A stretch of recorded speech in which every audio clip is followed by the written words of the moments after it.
Hello friends, welcome back. A very good morning to all of you. देखिए, बहुत सारे लोग ऐसे हैं जिन्होंने अभी हाल में 14 मई को यूपीपीएससी प्रीलिम्स दिया था। ड्यू टू सम रीज़न उनके उतने क्वेश्चंस नहीं बन रहे हैं जिससे उनको ये कॉन्फिडेंस आए कि उनका प्रीलिम्स में सिलेक्शन हो जाएगा एंड वो मेंस के लिए पढ़ें या टेस्ट सीरीज ज्वाइन करें या फर्दर मेंस के लिए अपना पूरा जो फोकस है वो लगाएं। एंड अब उनको ये लग रहा है कि अरे यार आर पता नहीं कब आएगा। ऐसे तो एक साल से ये चीज़ चल रही है कि नोटिफिकेशन आना है, वैकेंसीज आनी है, बट अभी तक आया नहीं है। तो उनको बिल्कुल भी उम्मीद नहीं है कि आगे ऐसा कुछ होगा एंड उनका फोकस बिल्कुल जा चुका है यूपीपीएससी में फेल होने के बाद। एंड उनके बार बार दिमाग में यही निगेटिविटी आ रही है कि मैं फेल हो गया हूँ या मैं फेल हो गई हूँ, अब मेरा बिल्कुल मन नहीं कर रहा है पढ़ने का एंड ऑल दोज थिंग्स। देखिए, this is the right time जहाँ पर आपको खुद को संभालना है।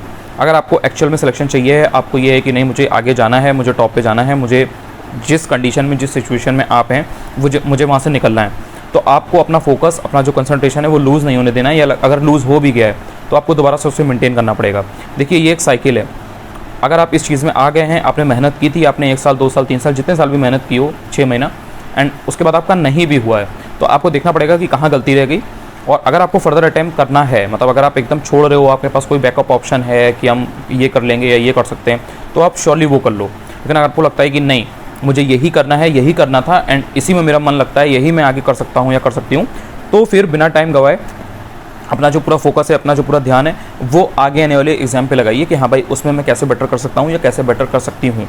इसमें कोई डाउट नहीं है, कोई दो राय नहीं है कि आज अगर मान लीजिए 24 मई हो रहा है तो अगले महीने जून के लास्ट तक या जुलाई के फर्स्ट वीक तक हर हालत में आपके सामने आर की नोटिफिकेशन होगी।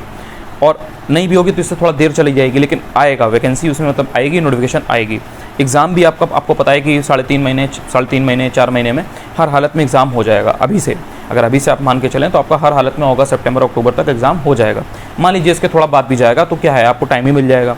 सो इसलिए अब उस नेगेटिविटी, उस डिप्रेशन, उस एंग्जाइटी या उस फ्रस्ट्रेशन से, इरिटेशन से बाहर आइए कि मेरा 1 नंबर से नहीं हुआ, मेरा 2 नंबर से नहीं हुआ, मेरा जीएस अच्छा हो रहा था बट मेरे सीसेट में 65 मार्क्स ही रह गए, मैं 1 नंबर से क्वालिफाई नहीं कर पाऊंगा सीसेट या नहीं कर पाऊंगी, या ये हो गया था मेरे एग्ज़ाम के पहले तो मैं इसलिए नहीं कर पाया। जितनी भी चीज़ें थी, जो भी चीज़ें थी, जिन भी चीज़ों ने आपको पीछे किया और आप यूपीपीएससी में बेस्ट नहीं कर पाए, अपना बेटर परफॉर्म नहीं कर पाए, वो सारी चीज़ों को नोट डाउन करिए, देखिए एंड उन पर काम करिए। अभी से काम करिए कि यार ये गलती मैंने यूपीपीएससी के लिए की थी, तो ये गलती अब मैं आर के लिए नहीं करूँगा। ये यहाँ पे मैंने इस चीज़ पर ध्यान नहीं दिया था, तो इस बार यार मैं पहले से आर के लिए इस चीज़ पर ध्यान दे करके चलूँगी। बहुत से लोग हैं जिन्होंने शॉर्ट नोट्स नहीं बनाए थे तो बाद में उनको रिवीजन करने में प्रॉब्लम हुई, तो अभी से वो इस चीज़ पर ध्यान दें कि वो कैसे effectively short notes, smart notes बना सकते हैं एंड देन उनको रिवाइज़ करिए अभी से। देखिए, आपको यहाँ से हिम्मत नहीं हारनी है। एक चीज़ हमेशा ध्यान रखिएगा कि सक्सेस उन्हीं को मिलती है, वही लोग ऊपर जाते हैं जो हार नहीं मानते हैं और लगातार लगे रहते हैं, लगातार काम करते रहते हैं। आपका एग्जाम हुआ, आपने 1 2 दिन 3 दिन रेस्ट कर लिया, 14 मई को आपका पेपर हुआ था, 1 2 दिन 3 दिन 4 दिन आपने रेस्ट कर लिया बिकॉज आप लगातार साल भर 6 महीने से पढ़ रहे थे, दैट इज़ फाइन। आप आराम से 2-4 दिन रेस्ट करिए, उसके बाद ट्रैक पे वापस आ जाना चाहिए। वो जो फ्लो है, वो जो कंटिन्यूटी है, उसको ब्रेक नहीं करना चाहिए। सो इट्स लाइक फॉर्म अभी नहीं आ रहा है तो ऐसा नहीं है कि आपका जो मोटिवेशन है, जो आपके अंदर से जो ज़ील है, जो एक स्पिरिट है, वो डाउन रहे। आपको अभी से फोकस, कंसंट्रेशन और उतना ही हाइपर एक्टिव, उतना ही फोकस्ड रहना पड़ेगा जितना एग्ज़ाम के लिए ज़रूरी है या एग्ज़ाम के पहले आप रहते हो। सो नहीं हुआ, लेट इट गो।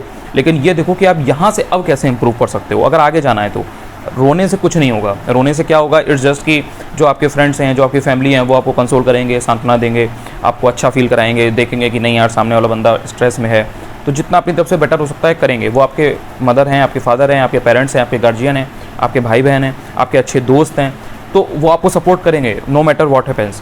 लेकिन आपको ये समझना है कि एक लिमिट से ज़्यादा, बहुत ज़्यादा आप उन पर भी बर्डन नहीं डाल सकते। हर बार उनसे ये उम्मीद नहीं कर सकते कि वो आपको सपोर्ट करें, बिकॉज उनकी भी अपनी लाइफ है एंड कहीं ना कहीं उनके लिए भी एक निगेटिव चीज़ है, उनके लिए भी एक स्ट्रेस की चीज़ है कि आपका बार बार दे रहे हो, नहीं हो रहा है एंड फिर आप फ्रस्ट्रेट हो रहे हो।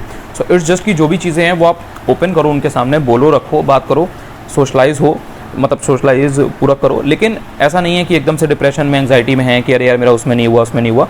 थोड़ा सा उस चीज़ से आप बाहर निकलो एंड ट्राई करो कि अब मैं आगे यहाँ से क्या मेरे पास नेक्स्ट अपॉर्चुनिटी है एंड उसके लिए मैं कहाँ स्टैंड करता हूँ या करती हूँ एंड यहाँ से मैं किस तरह से चीज़ें करूँ कि मेरा एटलीस्ट जो आगे आने वाला समय है वो बेटर हो। समय बहुत तेज़ी से निकलेगा, ये 2.5-3 महीने 4 महीने आपको पता नहीं लगेंगे कि आर का नोटिफिकेशन कब आया, आर की कितनी वैकेंसीज आई, कब उसका एग्ज़ाम एकदम से डेट आ गई है, कब उसका एग्ज़ाम होने वाला है, आपको पता भी नहीं चलेगा एंड 2.5-3 महीने 4 महीने तुरंत बीत जाएंगे। इसलिए ये जो टाइम है इसको फुल्ली यूटिलाइज़ करिए। जहाँ से जो चीज़ें आपको लगता है कि हाँ ये आपके काम आएंगी, उनको देखिए, बनाइए, अपनी एक स्ट्रेटजी डेवलप करिए खुद की, जो आपकी पर्सनलाइज्ड स्ट्रेटजी होगी एंड उसमें उसके हिसाब से डेली के गोल जो भी आपके टारगेट हैं बनाइए। 15-15, 20-20 मिनट के छोटे छोटे सेशंस बनाइए कि हाँ भाई 15 मिनट में ये टॉपिक पढ़ने का ट्राई करूँगा, या 25 मिनट में मैं ये टॉपिक पढ़ने का ट्राई करूँगी। रात में सोने से पहले थोड़ा सा एनालाइज़ करिए कि हाँ भाई पूरे दिन में आपने क्या पढ़ा, जो भी आपके पास टाइम था उसमें कितना टाइम आपने फालतू चीज़ों में वेस्ट किया, कितना टाइम आपने एक्चुअल में अपनी पढ़ाई पे लगाया, एंड आपकी क्या इंप्रूवमेंट हुई, क्या आपकी परफॉर्मेंस रही है। टेस्ट पेपर दीजिए, उससे देखिए कि जो भी आपने पढ़ा था आपको कितना याद है, क्या नहीं याद है, कहाँ आप गलती करते हो उसको नोट डाउन करो, ट्राई करो कि जब नेक्स्ट टेस्ट दो तो वो गलती आपकी रिपीट ना हो।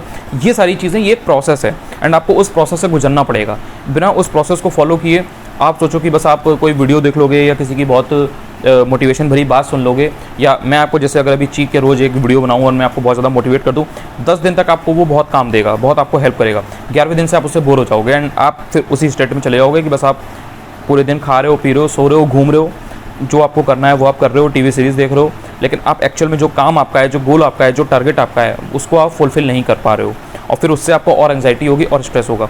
इसलिए आपको खुद में थोड़ा सा इंट्रोस्पेक्शन करना पड़ेगा कि आप कहाँ कैसे क्या चीज़ें कर रहे हो एंड आपको आगे क्या करना है। इन सब चीज़ों के आपके माइंड में बहुत क्लैरिटी आएगी एंड आपको एक थोड़ा सा सही फील होगा, आप बेटर फील करोगे in comparison to those days जहाँ पर आप एकदम से नेगेटिविटी के साथ डिप्रेशन में डूबे हुए हो। आई होप कि आपको इससे कुछ क्लैरिटी मिले। लगातार पढ़ते रहो, पढ़ना किसी भी चीज़ से ज़्यादा इंपॉर्टेंट है। Bye bye, take care. कोई और डाउट हो तो कमेंट सेक्शन में आप पूछ सकते हो।